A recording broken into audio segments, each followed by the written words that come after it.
आपको एक बहू के हाथ से खाना खाना चाहते हैं। देखिए, आपने बात को पूरा सुना नहीं है। पहले सुनिए।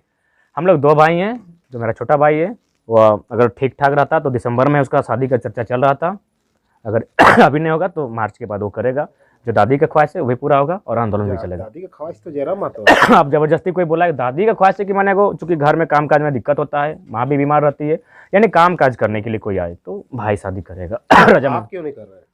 नहीं, पॉसिबल नहीं है, संभव नहीं है। क्यों? क्योंकि हमने अपने पिताजी को बारे में सुना है, अपनी माँ की स्थिति को देखा है। बहुत तकलीफ से हम लोग को परवरिश किया है। आज मोटा मोटी आप मेरा बाड़ी से भी घूम के आए, जो घोरना लगा है ना, किसी मर्द का कैपेसिटी नहीं उतना मजबूत बांधने का जितना मेरा माँ ने बांधा है। क्यों? एक महिला होकर ये काम किया है। तो इसलिए हमने देखा कि दादी का इच्छा क्यों नहीं पूरा कर रहे आप?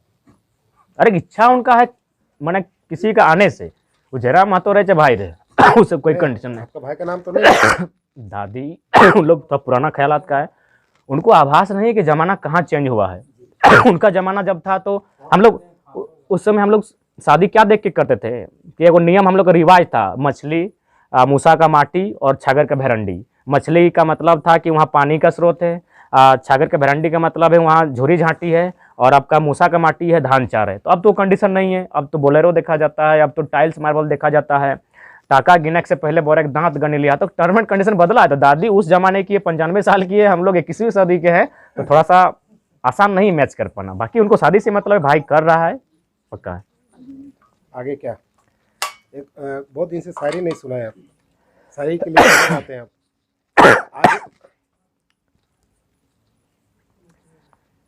चीखे गूंजेगी धरती में, चीख चीख में क्रंदन होगा।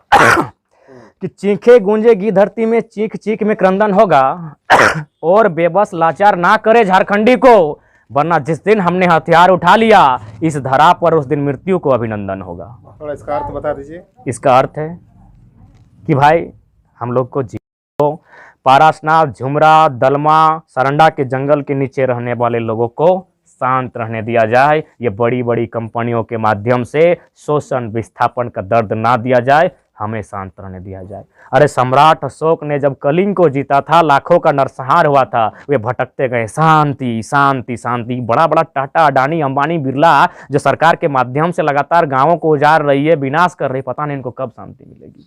हमें शांति चाहिए। एक और सुना दीजिए।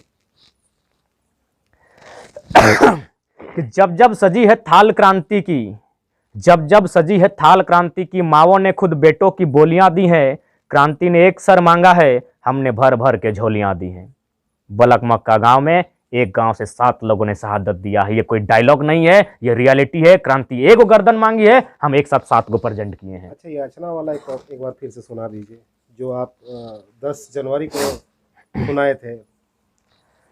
देखिए, एक्चुअली आप बोलवा रहे हैं, उस समय हम खुद बोलते थे, वो रियलिटी था। आप जब बोलेंगे उसमें इमोशन अलग होगा, लेकिन आप कह रहे हैं, आपका सम्मान कीजिए, आप कह देंगे। लेकिन रियलिटी का मतलब खुद एक्सप्रेस करें, उसमें एक अलग, उसमें कुछ बदल के तो बोल सकते हैं। अब याचना नहीं रण होगा, जीवन जय या मरण होगा, और युद्ध में विजय तभी होगा जब हमारे लोगों के बीच ये महुआ दारू का चलन खत्म होगा। इसका अर्थ है कि हम जो 10 महीना के आंदोलन में सबसे ज्यादा हमको नुकसान कहीं दिखा तो दरुए में दिखा। 16 साल का छोकरा से लेके 60 साल का बुढ़वो पी के उल्टल है, तो क्या सोचेगा संविधान, क्या सोचेगा कानून क्या है। तो हमको नुकसान वहां दिखा। सावधान। चुनाव में भी दारू और आंदोलन में भी दारू बंद करने बोले, क्या सुने आप कि आंदोलन में जीत तब मिलेगी जब हमारे समाज के लोगों के बीच महुआ का प्रचलन खत्म होगा, बंद होगा। बंद हम बंद करने की बात कर रहे हैं। मतलब क्या आपके आंदोलन में जो लोग सुनने के लगा तो क्या पी पा कर भी आता था? आते हैं, इसीलिए हम मुंह में बोलते हैं, नहीं आना है हमको, राजनेता नहीं बनना है। उस दिन ढोकरा से निकले, चौड़ा ठीक कहो, लेकिन दरबार क्या बंद करे को, तो बताइए लोग हमको वोट देगा? आप जो बोल रहे हैं बार बार लड़िए, मेरा वोटिंग नहीं है। लोग हमको चाहते हैं, अलग बात है, लोग हमको सुनना भी पसंद करते हैं, लेकिन वोटिंग इसलिए नहीं है क्योंकि हम सबसे पहले तो दारू का ही प्रचलन बंद कर रहे हैं। सबसे ज्यादा वोट तो दारू से लोग लेते हैं। जेएमएम सरकार को क्या स्टेप लेना चाहिए? आज बिल जो पारित कर दिया उसके बाद, इसके बाद जेएमएम सरकार को क्या सबसे पहले अफसरशाही को कंट्रोल में करना होगा। अफसरशाही बिल्कुल कंट्रोल, आउट ऑफ कंट्रोल है। एक बात आपको मानना होगा, पूर्ववर्ती सरकार में इससे बेहतर अफसरशाही थी।